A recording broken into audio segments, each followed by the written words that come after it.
बिस्मिल्लाहिर्रहमानिर्रहीम। अस्सलाम वालेकुम नाज़रीन, आप यूट्यूब चैनल देख रहे हैं। मैं इमरान ख़ान हूँ। कल रात को जो लॉन्ग मार्च का इख्तिताम हुआ वो इंतहाई अफसोसनाक था।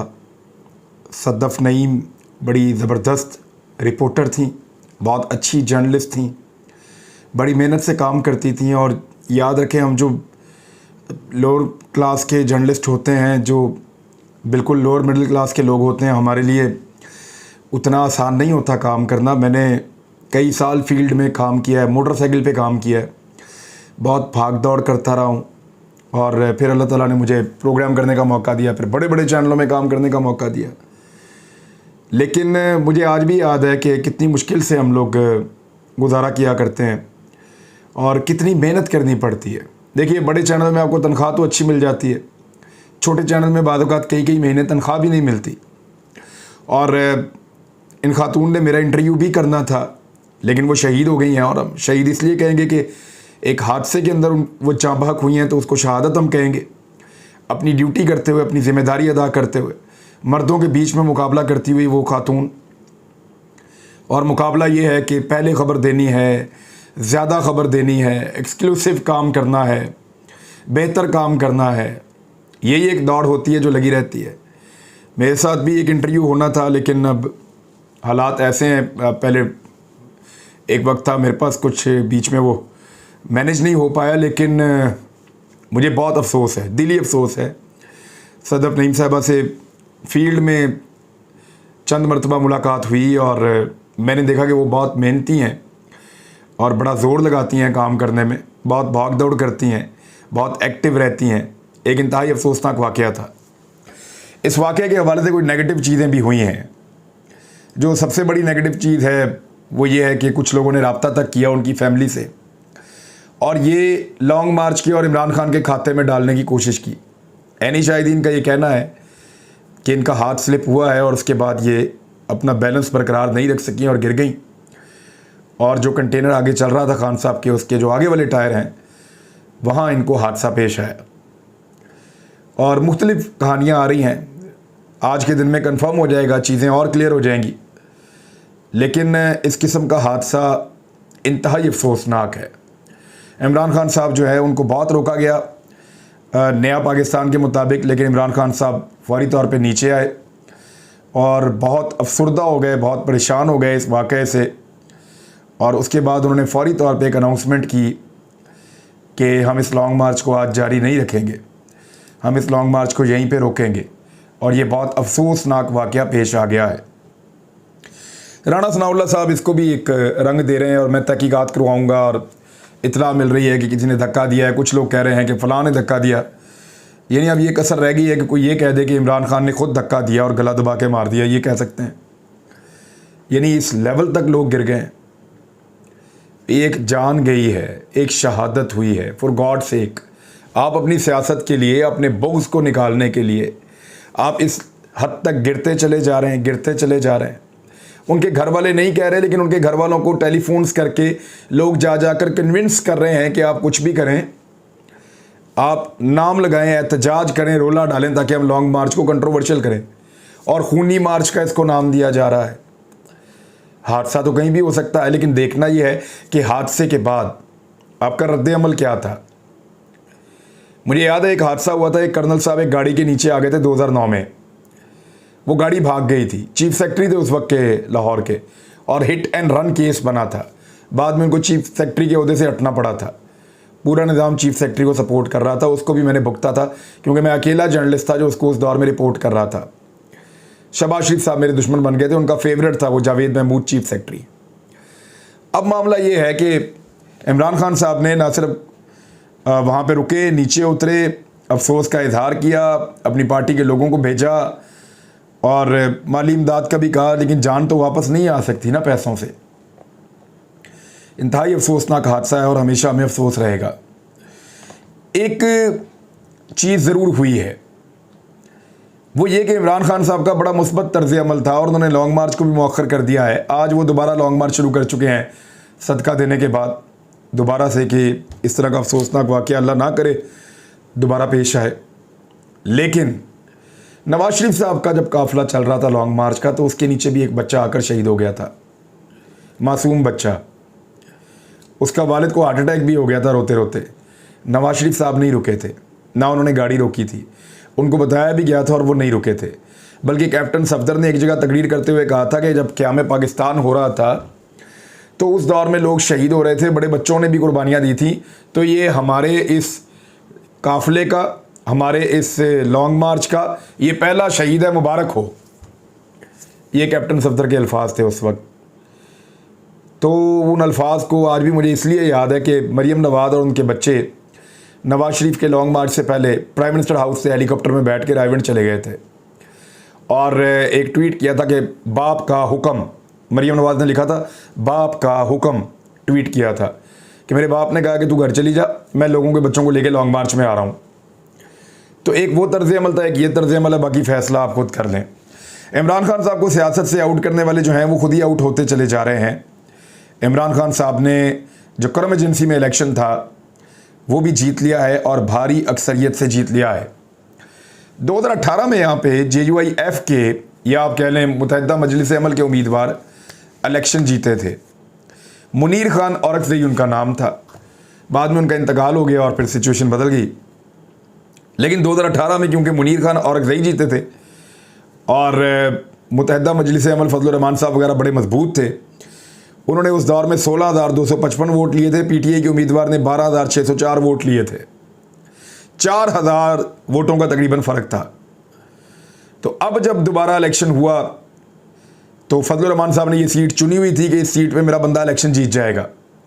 अब इलेक्शन हुआ है तो सैयद जमाल साहब जो फजलुर रहमान साहब की जानिब से आए और PDM की सारी जमातों ने मिलकर उनको वोट दिया।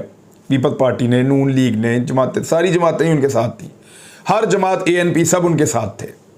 टोटल वोट पड़ा उनको 13,495, जबकि इमरान खान साहब को वोट पड़ा 20,614। यानी फजलुर रहमान साहब का लगभग 3,000 वोट कम हो गया और पाकिस्तान तहरीक इंसाफ का लगभग 8,000 वोट यहाँ पे बढ़ गया। ये डिफरेंस पैदा हुआ है। यानी जिस आदमी को आप नाअहल करना चाहते हैं वो इलेक्शन जीत गया। अब उसका नोटिफिकेशन किस मुंह से इलेक्शन कमीशन ऑफ पाकिस्तान जारी करेगा? इलेक्शन भी करवाते हो, इलेक्शन भी लड़वाते हो, नाअहल भी कहते हो। तो ये सारी चीज़ें जो हैं ये अल्लाह ताला भी है ना ऊपर, अल्लाह ताला भी देख रहा है और अल्लाह ताला इंसानों के दिलों में डालता है कि आपने यहाँ वोट डालना है या वहाँ वोट डालना है। तो अल्लाह ताला ने एक ऐसा सिस्टम बना दिया है पाकिस्तान में कि लोग अब हक को पहचानना शुरू हो गए हैं। उन्हें समझ आ रही है कि एक हुकूमत को ज़्यादती के साथ ज़बरदस्ती गिराया गया है। रजीम चेंज ऑपरेशन अपने अपने मफादात के लिए बड़े बड़े ताकतवर लोगों ने कर दिया है। रजीम चेंज ऑपरेशन करने के बाद एक ऐसे लोगों को इक़्तिदार में बिठाया गया जिन सब पे केसेस थे। उन्होंने अपना NRO2 खुद ही हासिल कर लिया है और अब वो इलेक्शन इस डर से नहीं करवा रहे कि जिसको निकाला है वो बड़ी ताकत के साथ आ रहा है। यानी डायरी लेकर निकलने वाला डांग लेकर वापस आ रहा है। ये आजकल बड़ी मकबूल हो रही है बात। बहरहाल इमरान खान साहब को रोकना अब इस तरह मुमकिन नहीं है, टेक्निकल नॉकआउट करना पड़ेगा। लेकिन कैसे करेंगे, एक बड़ा सवाल है, क्योंकि पब्लिक इमरान खान साहब के लॉन्ग मार्च को बहुत सपोर्ट कर रही है। फिर सिंध, बलूचिस्तान और खैबर पख्तूनख्वा से भी बड़े बड़े काफिले अब निकल रहे हैं। तो जुमे वाले दिन जब ये लॉन्ग मार्च इस्लामाबाद में दाखिल हो रहा होगा, उस वक्त अगर ये 1 मिलियन से ज़्यादा लोग हुए या 1.5 मिलियन लोग हुए तो फिर पाकिस्तान में तो कम से कम चश्मे फलक ने ऐसा नज़ारा से पहले नहीं देखा होगा। बैनुल-अक़वामी सतह पे लॉन्ग मार्च की बहुत ज़्यादा कवरेज हो रही है। रूसी मीडिया कवरेज कर रहा है, तुर्किश मीडिया कवरेज कर रहा है, अरब मीडिया बड़ी अच्छी कवरेज कर रहा है, अल जज़ीरा, चाइनीज़ मीडिया इसकी बड़ी अच्छी कवरेज कर रहा है, मगरबी और अमरीकी मीडिया भी इसकी कवरेज करने पर मजबूर है। लेकिन पाकिस्तान मीडिया जो है वो इसकी कवरेज नहीं कर पा रहा। पाकिस्तान के मीडिया को बराह रास्त दिखाने से भी मना किया गया है। पाकिस्तान मीडिया के ऊपर दबाव भी बहुत डाला गया है और पाकिस्तान का मीडिया वैसे भी 95% इमरान खान साहब के ख़िलाफ़ है। इमरान खान साहब जो है वो टोकरों में, लिफाफों में और इन चीज़ों में बिलीव नहीं करते। इमरान खान साहब जो है बड़े बड़े इश्तिहारात देने में बिलीव नहीं करते। वो रूल ऑफ लॉ में बिलीव करते हैं, इक्वालिटी में बिलीव करते हैं। तो इन चीज़ों के अंदर मुश्किल हो जाता है कि सबको एक वक्त में खुश रखा जाए। अब जो मीडिया इमरान खान साहब को नहीं दिखा पाता ना, उनकी हालत ये है। मैं यहाँ पे एक पेज देख रहा था, पाकिस्तान का सबसे बड़ा अखबार क्लेम करते हैं अपने आप को, उनका मेन पेज। तो वहाँ पे 22 खबरें थी टोटल और 22 में से 17 खबरें इमरान खान से मुताल्लिक थी। यानी जितना मर्जी आप नेगेटिव हो जाएं, इसके बावजूद आप इमरान खान से बाहर नहीं जा सकते। आपको मानना पड़ेगा कि आपके अखबार की 22 में से 17 खबरें इमरान खान पे होंगी तो आपका अखबार बिकेगा। चाहे आप नेगेटिव करें, चाहे आप पॉजिटिव करें, चाहे आप कुछ भी करें, लोग अखबार में इमरान खान को ही ढूंढेंगे, शहबाज शरीफ को नहीं ढूंढेंगे। फॉरेन फंडिंग केस को मनी लॉन्ड्रिंग केस में अब बदलने का फैसला किया जा रहा है। FIA इसको अगर दहशतगर्दी के केस में भी बदल दे या कत्लो गारतगिरी के या 302 में भी बदल दे तो कोई मजायका नहीं है, वो ऐसा भी कर सकते हैं। लंदन में बहुत बड़े पैमाने पर एहतजाज हुआ है। लंदन के मुख्तलिफ इलाकों से लोग इकट्ठे हुए और दोबारा से उन्होंने एहतजाज किया, और ये एक बड़ा तगड़ा और बहुत बड़ा एहतजाज था। तो जो ओवरसीज़ पाकिस्तानी हैं उनको वैसे भी बहुत गुस्सा है, उनका वोट का हक छीन गया है नवाज शरीफ साहब की वजह से। तो वो इमरान खान साहब का लॉन्ग मार्च में जो लोग शामिल नहीं हो पा रहे, वो लंदन में वहाँ एक्टिविटी कर रहे हैं। और सुनने में आ रहा है कि अमेरिका में और बाकी मुल्कों में भी पाकिस्तान की एम्बेसियों के बाहर पाकिस्तानी इकट्ठे होंगे बहुत बड़े पैमाने पर, उस वक्त जब इमरान खान साहब जा रहे होंगे इस्लामाबाद के अंदर, दाखिल हो रहे होंगे। तो ये एक बहुत बड़ा पैगाम होगा पूरी दुनिया में कि ओवरसीज़ पाकिस्तानी और पाकिस्तानी सब मिलकर इस इम्पोर्टेड हुकूमत के ख़िलाफ़ एहतजाज कर रहे हैं। पाकिस्तान के अंदर अच्छी खबरें तब से नहीं आ रही जब से हुकूमत आई है। अब आजकल जो सूरत हाल है कि तरसीलात ज़र या जो बाहर से लोग पैसा भेजते हैं, फॉरेन रेमिटेंसेस, वो लगातार गिरती चली जा रही हैं और इस मरतबा मज़ीद गिर गई हैं। और पाकिस्तान में जो सरमायाकारी है उसके अंदर बहुत ज़्यादा कमी हुई है।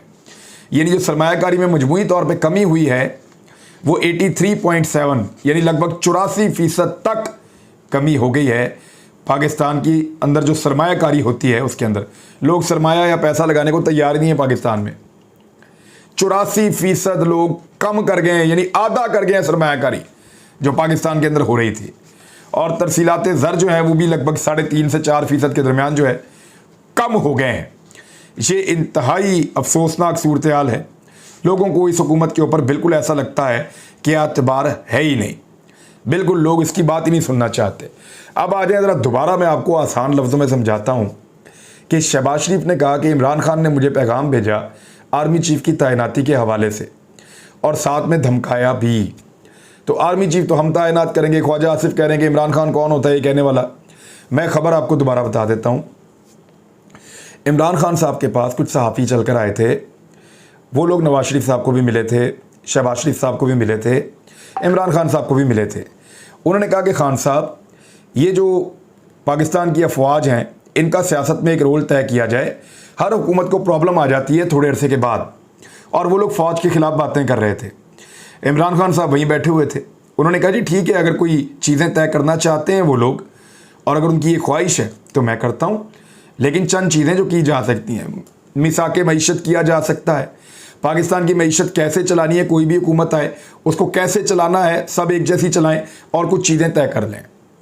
दूसरा, इमरान खान साहब ने कहा था कि अगर आर्मी चीफ़ की तैनाती के हवाले से है तो बिल्कुल इसके अंदर तब्दीली की जा सकती है, उस पर भी मुशावरत हो सकती है।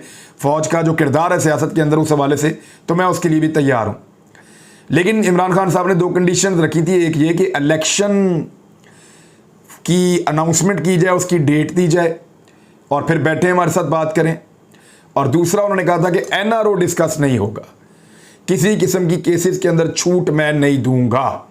ये इमरान खान साहब ने कहा था। ये मैं आपको चंद महीने पहले की बात बता रहा हूँ।